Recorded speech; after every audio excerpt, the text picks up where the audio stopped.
certainly been one of the more challenging pieces of work that I've ever worked on. I think because I've faced the ultimate challenge, I guess, as an artist, of actually really wanting to pare the work back to a completely honest and unself-conscious work that really, I guess for myself personally, explored my own stories with death and with my mother dying when I was very young, and then having a number of other deaths happen throughout my life.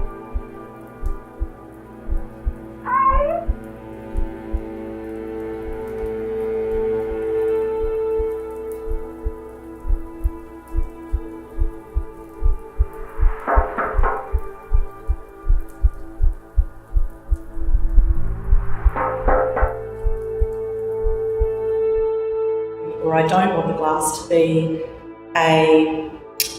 screen, if you like, or a substrate for a video. I really want the relationship between the moving image and the studio glass to interrelate and talk about material, matter, light and space in a very kind of delicate and considered way. Look at our physicality as not only temporal but also very precious, and people often talk about spirituality as being something separate from our physical material experience, and yet for me I feel much of my work is very much questioning what it is to have a physicality, what it is to live in a material existence with matter, with a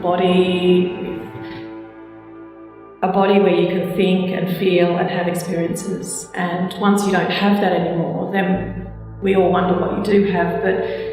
while we do have that, we certainly have that space, and that is the space that I think the complexity of that space and the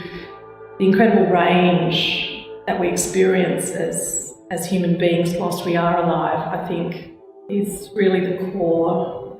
of my work.